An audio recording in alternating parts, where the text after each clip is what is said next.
So hi guys, welcome back to my channel. I'm Swarit and today I'm going to take you through my 5 favorite supplements that I use to take my training to the next level. So now before we get into the details of these supplements, I want you all to understand that supplementation will only amount to about 5% of an effect on your end result. Rest is still dependent on your sleep, your nutrition and your training. Supplementation will not help make up for a bad lifestyle.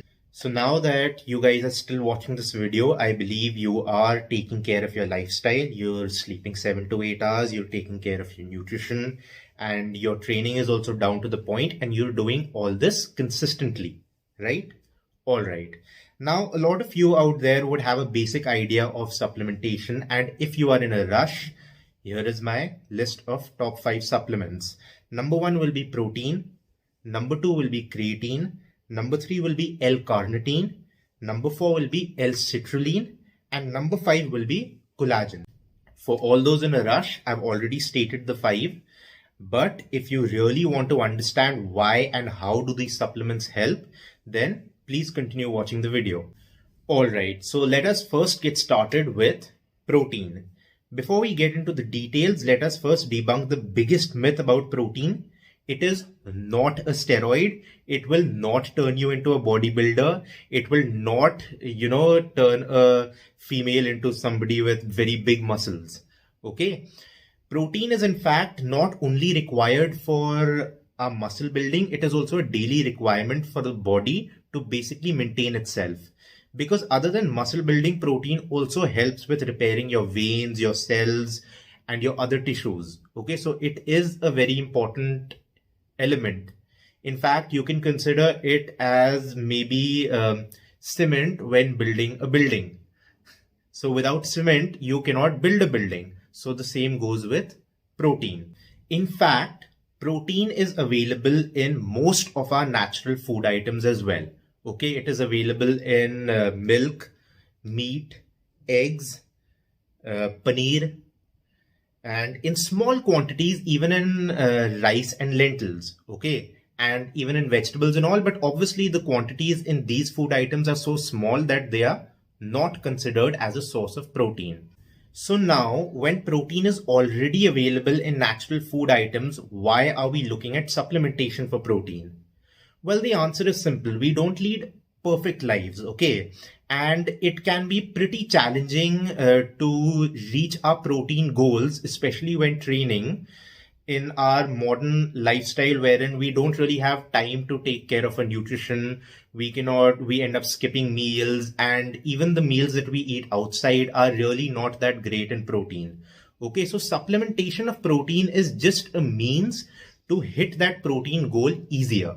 You can definitely still hit your protein goal without supplementation, okay, with natural foods, especially if you are a meat eater, but it can still be a little challenging. So protein supplementation is for those who find it hard to hit their protein goals with a natural diet. Now, if we look at the marketplace, then there are so many different types of proteins out there, and that can be a little bit confusing. Okay, and we can owe this to a lot of marketing gimmicks. But I'm going to simplify this for you with 3 main proteins: whey, casein, and vegan protein. Okay, so first we're going to cover whey and casein because that is all that you really need to be concerned about. Whey protein and casein are both already available in milk.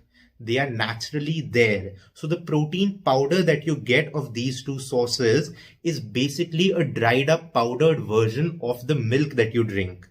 Why do we need that? Why can't we just drink milk? Because maybe to get the protein of 1 scoop of whey protein, you'd probably have to drink a liter of milk, and along with that, you'll get a lot of carbohydrates and fats as well. So if you want to hit your protein goal without increasing your intake of carbs and fats, that is where protein powders come in. That is why you would maybe want to go for a protein powder rather than milk itself. The quality of both these proteins is pretty good. They are both complete proteins. The only difference comes in the time that it takes to digest them.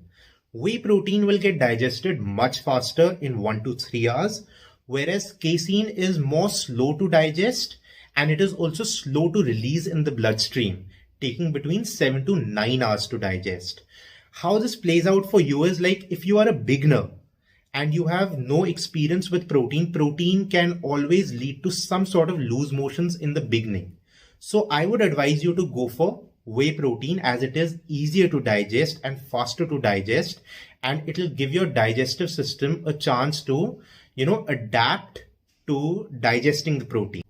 As for which whey protein to take, I believe you should take whey protein isolate. The reason is that you are basically taking a protein shake to hit your protein goals without adding carbs and fats, right? So with whey protein isolate, you get very little carbs and almost no fats. So that is a great option. As compared to this, whey protein concentrate still has between 3 to 5 grams of carbs per scoop. It's not a lot, but it will still add to your daily carb intake. And if you see nowadays, there's another option, whey protein hydrolysate. So that is also a great option, but you don't really need to spend all that much more. It does not give you that much of an edge over the normal whey protein isolate. Now coming to casein protein. Casein protein is slower to digest and therefore also slower to release. So if you are an advanced or late intermediate athlete, it will definitely help you if you take whey protein after your workout for some instant protein in your bloodstream, and casein at night because it'll take 7 to 9 hours to digest and it'll give you a slow and steady release of protein in your bloodstream throughout your sleeping hours, and that will definitely aid in your recovery. Now coming to the last protein that I mentioned, and that is vegan protein. Vegan protein is a mix of rice protein and pea protein. The reason it is a mix is because there is really no vegan item out there, any vegan food item out there that is a complete protein by itself. But when you combine rice and pea proteins, again, this is not rice and pea, this is protein content extracted from rice and extracted from peas. When you mix them, you get a complete protein. Now, it should not be your first choice because whey protein and any other animal protein will definitely have a better yield for your body. It'll definitely, it's the better choice. But if you do not eat meat, if you do not use any animal products, if you are vegan, then vegan protein is a healthy alternative. It'll not really, it's not really that far back in effectiveness. It'll do the job for you. All that you need to make sure is that the vegan protein that you buy has to be a blend of rice and pea for the most part. It should not be a very high soy-based protein. The reason is that though soy is mostly complete, as in it has all the essential amino acids, there is one amino acid called L-methionine that is in a slightly lower content. So even though it has it, it does not have it in a sufficient enough amount to really help you. Now that we've understood all the types of proteins and why is it important and all that, let us understand a little bit about how much protein you need. Now this protein requirement, keep it in mind, is to be fulfilled by both the supplement of protein and your normal dietary intake. So it is a good idea to track it all so that you have a total idea of the protein that you've consumed throughout the day. So how do you know that you're consuming enough protein? All you need to do is convert your body weight from kgs into pounds, or in pounds if you already know that. And you need to make sure that you're consuming between 0.75 times to 1.5 times your body weight in pounds. If you are consuming less than 0.75 grams of your body weight in pounds, then you probably need to upregulate your protein intake. But if you are consuming more than 1.5 grams of your protein in pounds of your body weight, then in that case you probably want to lower it a little bit, because that excess protein will always come at a cost of carbohydrates and fats that could potentially be more important for your health. Now coming to the second supplement on our list, and that is creatine. Creatine is a great supplement. It is one of the cheapest supplements out there, and it really helps to take your training to the next level. Now, before we get into which creatine to take, let us first understand the mechanism by which creatine works. Without getting into too much detail, let us just understand that there is something known as ATP in our cells that helps us get energy when we are working out. Unfortunately, our cells only store enough ATP to give us 8 to 10 seconds of a burst. After that, the body needs to generate more ATP. What creatine does in our body is it gives us the raw materials to generate this ATP. So if your creatine stores in your body are good, then that will help you to generate more ATP and therefore work out harder for a longer period of time. So while creatine does not have any direct effect in muscle building, it definitely has an effect in helping you to work out harder and longer. Along with this, another effect that creatine has in our body is that it increases our DHT or dihydrotestosterone. Now, DHT has kind of been demonized by the health industry with regards to men and balding.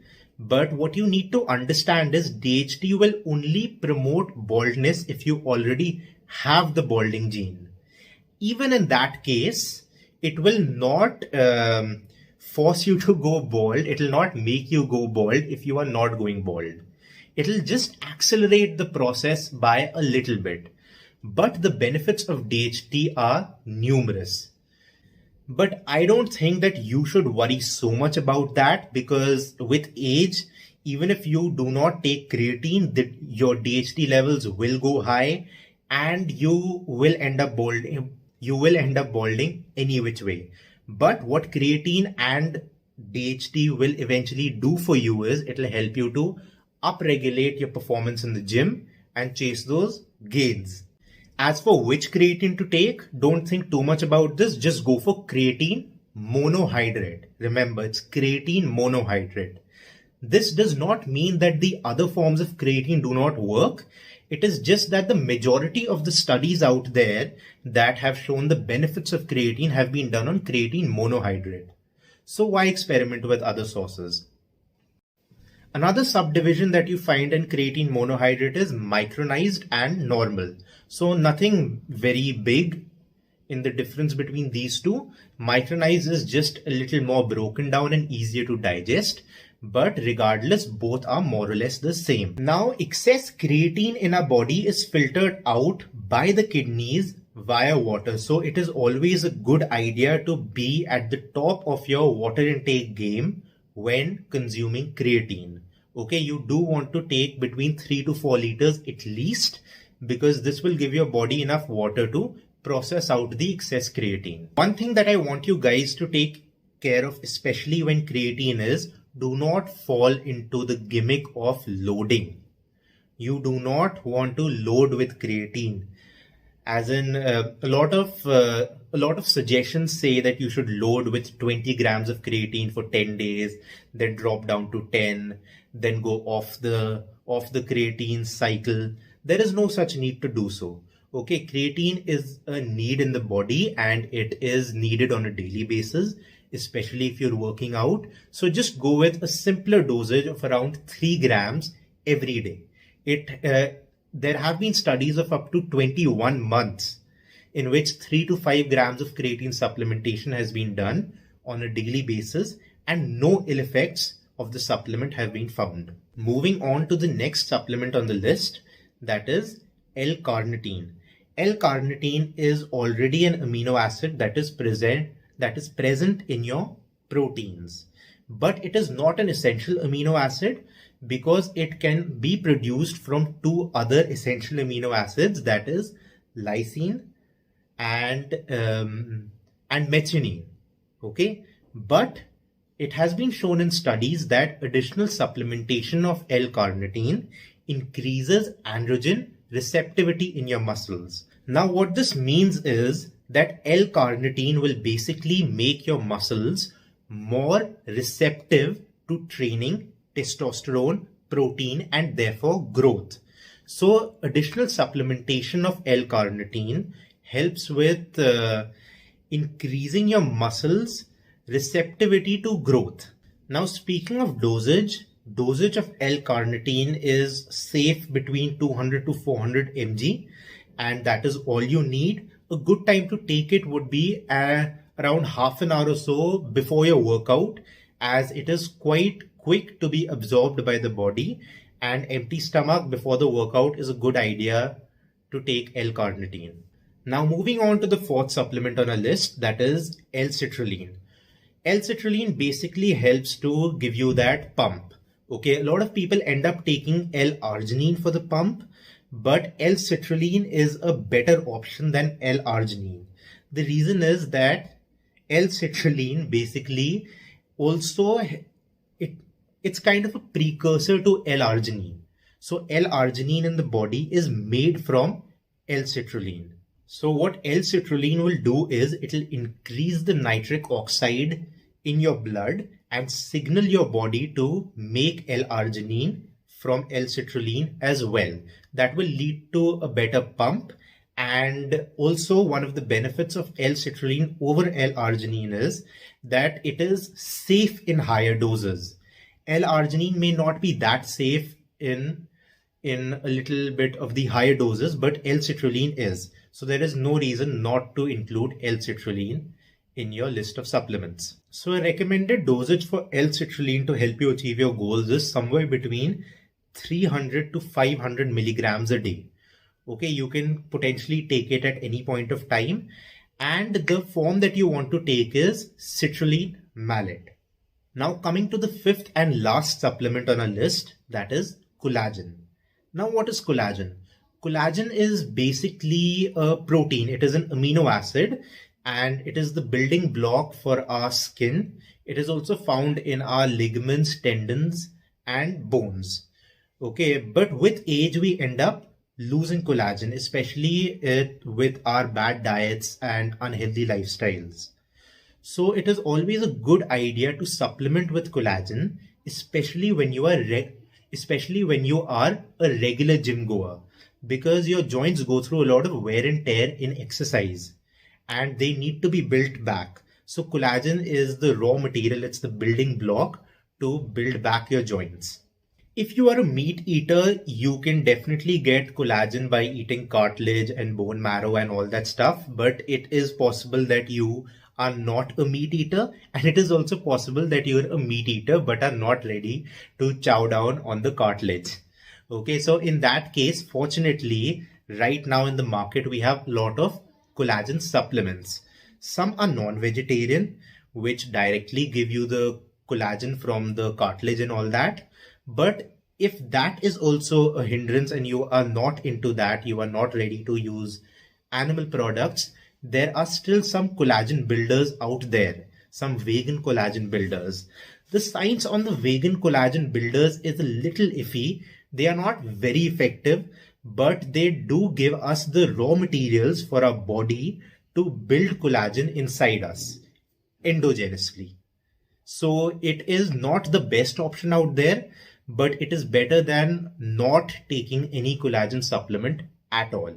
Now that we've covered all the supplements, I want you to understand one very simple thing, that all these items, be it the collagen, the protein, the creatine, all these things are available in your normal food items as well. You do not have to take it in a supplement form, but it is very difficult to attain them in the needed amounts through our natural diet, be it busy work schedules or not that great lifestyles.